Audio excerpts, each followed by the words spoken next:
छत्तीसगढ़ और झारखंड की सीमा पर 62वीं केंद्रीय रिजर्व पुलिस बल की तैनाती ग्रामीण क्षेत्र के रहवासियों के बीच तालमेल बनाने में सफल रही है। यही वजह है कि विकास से दूर चुनचुना, पुदांग, सबाक सहित बुताई जैसे इलाकों में आज विकास पहुंचना संभव हो पाया है। दरअसल सरगुजा संभाग के बलरामपुर जिले के छत्तीसगढ़ और झारखंड की सीमा पर बसे चुनचुना, पुदांग, सबाक सहित बुताई घोर नक्सल प्रभावित क्षेत्र रहा करता था, जहां ग्रामीण डर के साए सहित विकास से कोसों दूर रहे। लेकिन 62वीं केंद्रीय रिजर्व पुलिस बल के द्वारा इस क्षेत्र में 2 कैंप की स्थापना के बाद से इस गांव की दिनचर्या पटरी पर आ गई है, क्योंकि केंद्रीय रिजर्व पुलिस बल द्वारा समय समय पर सिविक एक्शन कार्यक्रम चलाकर ग्रामीणों को घरेलू सामान सहित मूलभूत सुविधा पहुंचाने का कार्य लगातार किया जा रहा है। यही वजह है कि ग्रामीण और 62वीं केंद्रीय रिजर्व पुलिस बल के बीच बेहतर तालमेल देखने को मिला है, जिसका सीधा असर विधानसभा चुनाव में भी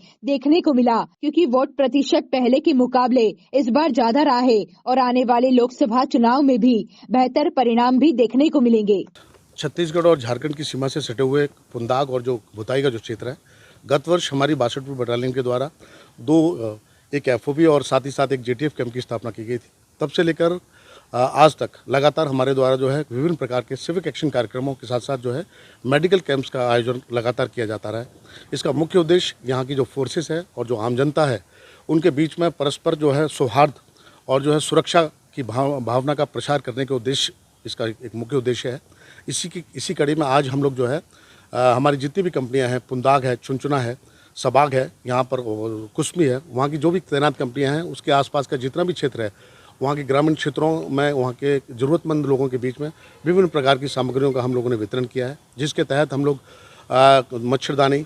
शॉल, कंबल के साथ साथ दैनिक रसोई में आने वाली उनकी विभिन्न प्रकार की सामग्रियाँ हैं उनका वितरण कर रहे हैं। और इसके साथ साथ मैं एक बात और कहना चाहूँगा कि ये जो प्रमुख जो क्षेत्र है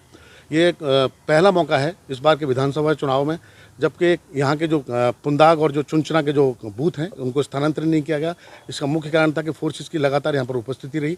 और यहाँ के पीपर ढाबा और चुनचुना पुंदाग के लोगों ने लगभग 70 से 75% लोगों ने जो है बेखौफ होकर जो है मतदान किया और करके जो है अपनी आस्था लोकतांत्रिक व्यवस्था में अपनी आस्था व्यक्त की है, जो आने वाले समय में निश्चित रूप से एक इस क्षेत्र के विकास के लिए एक सकारात्मक संदेश है। जिस तरह के अभी फोर्सेस की जो उपस्थिति है और जिस तरह से अभी चुनाव हमने संपन्न सुरक्षा तरीके से जो चुनाव संपन्न कराए हैं, तो इसी प्रकार से चूँकि अब फोर्सेस वहाँ पर काफ़ी हैं, तो अब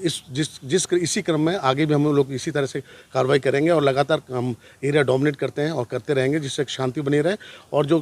विकास के लिए जो निर्माण कार्य जो चल रहे हैं वो निर्बाध गति से आगे बढ़ते हैं। तो लोगों से यही कहूँगा कि चूँकि काफ़ी लंबे समय से ये क्षेत्र जो है विकास क्षेत्र से दूर रहा है, अब एक मौका है जबकि सरकारी योजनाएं वहां तक पहुंच रही हैं, सड़क निर्माण कार्य हो रहा है, पानी और बिजली की समस्याएं दूर हो रही हैं, तो निश्चित रूप से अब लोगों में जागरूकता बढ़ी है और आगे आने वाले समय में ये यहाँ के क्षेत्र के लोगों के लिए विकास में